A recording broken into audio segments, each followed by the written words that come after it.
Hello students, कैसे हैं आप। तो चलिए क्वेश्चन नंबर 17 समझते हैं क्या कहता है।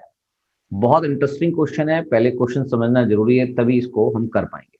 अ pole has to be erected at a point on the boundary of a circular park of a diameter 13 meters in such a way that the difference of its distance from two diameter strictly opposite fixed gate A and B on the boundary is 7 meter।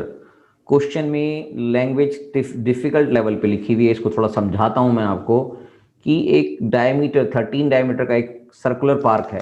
ये एक circular park है 13 diameter का। इसका मतलब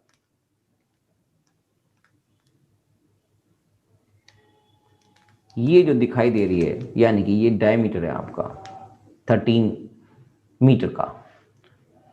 इसके diameter के दोनों opposite पे गेट हैं और कहीं बीच में एक ऐसा कहीं एक ऐसा बेसिकली एक पोल इरेक्ट किया जाना है जो दोनों गेट से कुछ दूरी पे है। और वो दूरी कितनी है, यानी कि जितनी भी दूरी होगी उन दोनों की दूरी में 7 मीटर का अंतर होगा।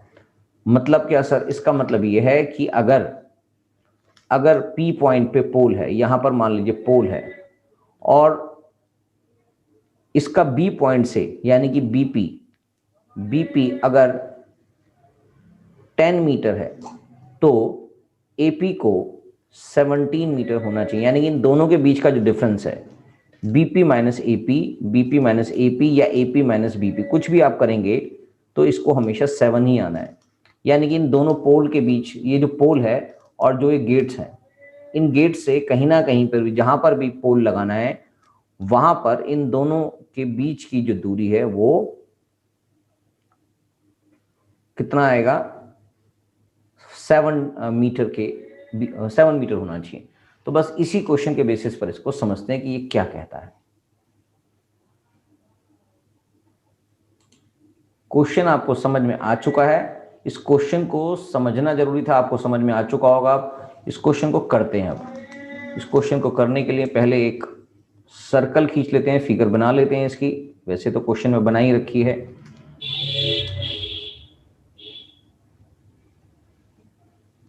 एक सर्कुलर पार्क है जिसका डायमीटर यहां से जा रहा है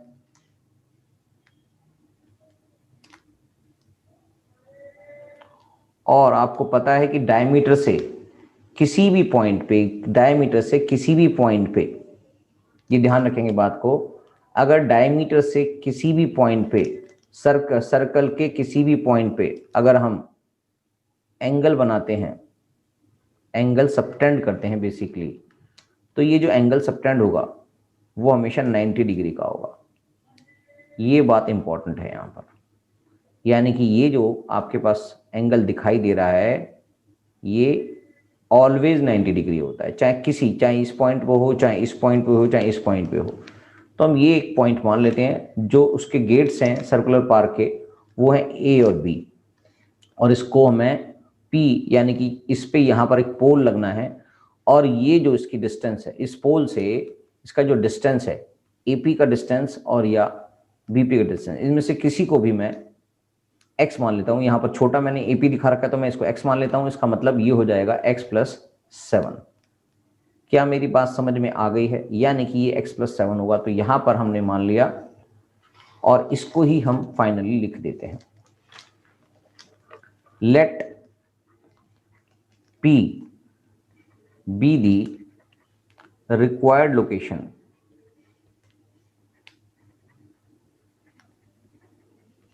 of the pole.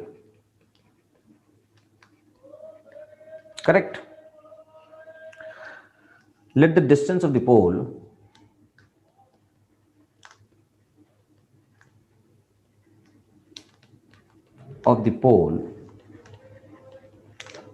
from point या from gate A BX। Correct. तो यहां पर AP इक्वल्स टू x हो गया एंड इसलिए so BP equals to x plus 7 metre हो गया अकॉर्डिंग टू क्वेश्चन, क्योंकि इन दोनों के बीच का डिफरेंस 7 मीटर था। तो अब आपको ये समझना है कि अकॉर्डिंग टू क्वेश्चन, हमें ये एग्जैक्टली नहीं पता, ये हमने तो इसको मान लिया। अकॉर्डिंग टू क्वेश्चन क्या है, एपी या BP minus AP equals to 7 है। तो बीपी की वैल्यू क्या होगी, ये मैंने आपको निकाल के दे दी। बीपी वैल्यू 7 प्लस एपी होगा, और जो एपी है वो हमने एक्स मान लिया, तो बीपी इक्वल्स टू क्या होगा, 7 प्लस एक्स, जो हमने यहाँ पर निकाल के दिखा दिया। क्या आपको ये बात समझ में आ गई है? तो चलिए बस मैं इसको इसी बेसिस पर निकाल लेता हूँ, आपकी मर्जी है इसको बीपी को एक्स मानेंगे या फिर एपी को एक्स मानेंगे, क्योंकि मैंने पिक्चर ही ऐसी बनाई है कि जिससे ये छोटा लगे। तो ये बात क्लियर हो गई है। तो अब अगर आपको ये पता है यहां पर जो ए बी है, A B equals to 13 metre है, ये क्या है, डायमीटर है। तो angle subtended from semicircle to any point on circle makes a right angle। ये आपको पता होना चाहिए, makes a right angle। so angle APB equals to 90 degree। so triangle या right angled triangle APB हमारे पास इसके अंदर पाइथागोरस थ्योरम लग जाएगी by Pythagoras theorem.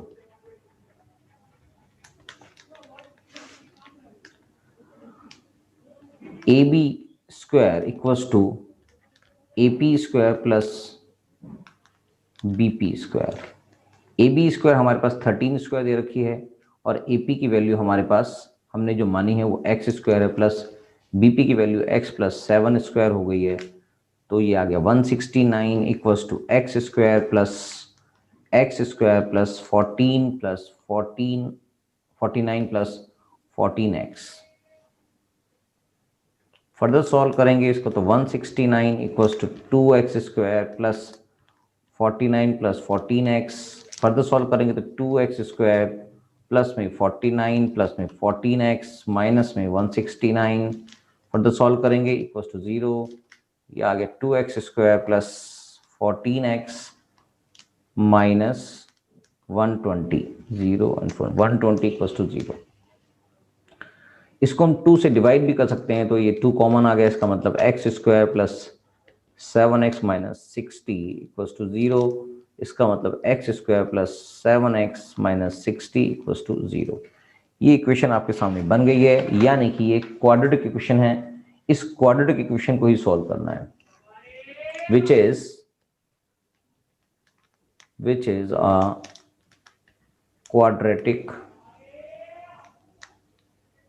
a quadratic equation।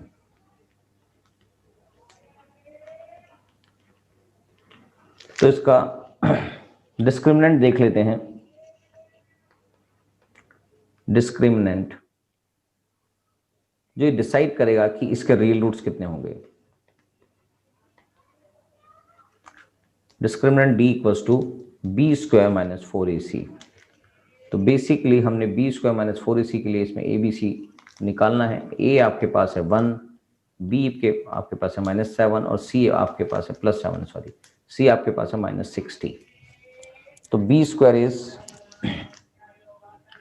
7 square minus 4 into 1 into c, correct.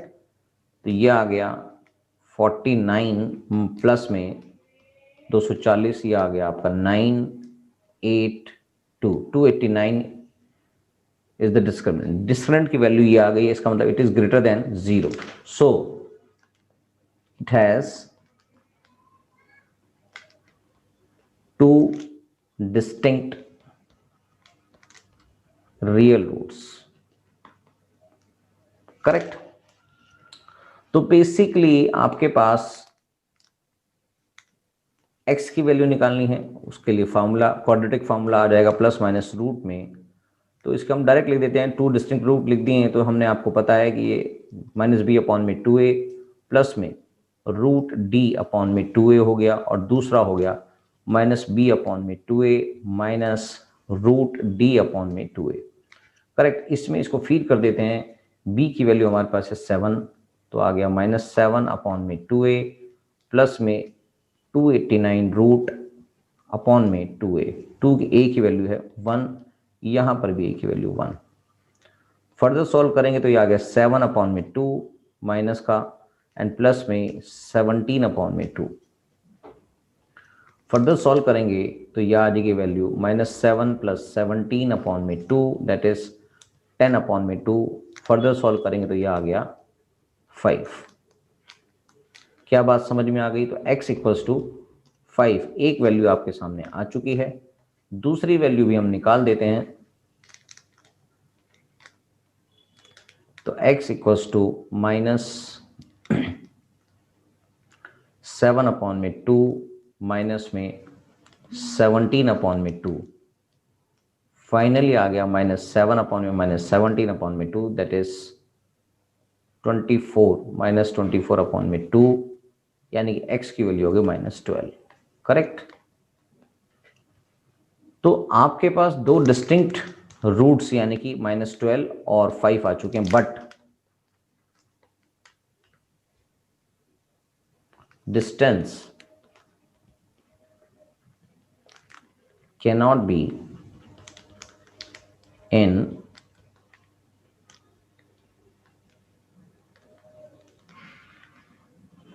negative terms, so x = 5 metre. तो distance AP = x = 5 metre and distance BP = x + 7 = 5 + 7 = 12 metre is the answer. तो आपको पता लग गया कि एक जो पोल है, पोल के अंदर डिस्टेंस जो रखना है वो 5 और 12 का होगा। तो आपकी मर्जी है, इसको आप चाहे AP की वैल्यू 5 रख सकते हैं और चाहे BP की वैल्यू 5 रख सकते हैं, और इंटरचेंज भी यही होगा। हमने उसको सब माना है, इसलिए इसका आंसर यही आएगा, करेक्ट। तो चलिए आगे के क्वेश्चन भी कर लेते हैं। क्वेश्चन नंबर 18 है, वो भी कर लेते हैं, ज्यादा मुश्किल क्वेश्चन नहीं है, छोटा सा क्वेश्चन है, मैं आपको बुक में समझा देता हूं, मुश्किल नहीं है। Find the discriminant of the equation this and hence find the nature of its roots, find them if they are real. अगर मतलब बेसिकली इसके डिस्क्रिमिनेंट निकालने हैं, नेचर निकालने हैं, अगर रियल है तो इसको निकालोगे। तो हम इसको निकाल के देख लेते हैं कि a की वैल्यू सामने आपके, a की वैल्यू क्या आ गई 3, b की वैल्यू -2 एंड c की वैल्यू 1/3। तो डिस्क्रिमिनेंट निकालने के लिए b² - 4ac करेंगे, तो हमारे पास इसकी वैल्यू आ गई 0। इसका मतलब इसका नेचर क्या हो गया? This quadratic equation has 2 equal real roots, दोनों रियल रूट्स इक्वल होंगे। और अगर हम दोनों इक्वल रियल रूट्स को देखेंगे तो आपको पता है -b/2a -b/2a होता है, तो ये 2/6 और 2/6 इसकी वैल्यू आ जाएगी। इसका आंसर ये आ गया। तो मुझे इसको समझाने की जरूरत नहीं है, ये आप कर सकते हैं, मुश्किल नहीं है, बुक में भी अच्छे से करा रखा है। तो चलिए नेक्स्ट क्वेश्चन करने के लिए, यानी कि एक्सरसाइज 4.4 अब आपके लिए एक होमवर्क है, तो आप इसको करके लाएंगे नेक्स्ट क्लास में। Thank you.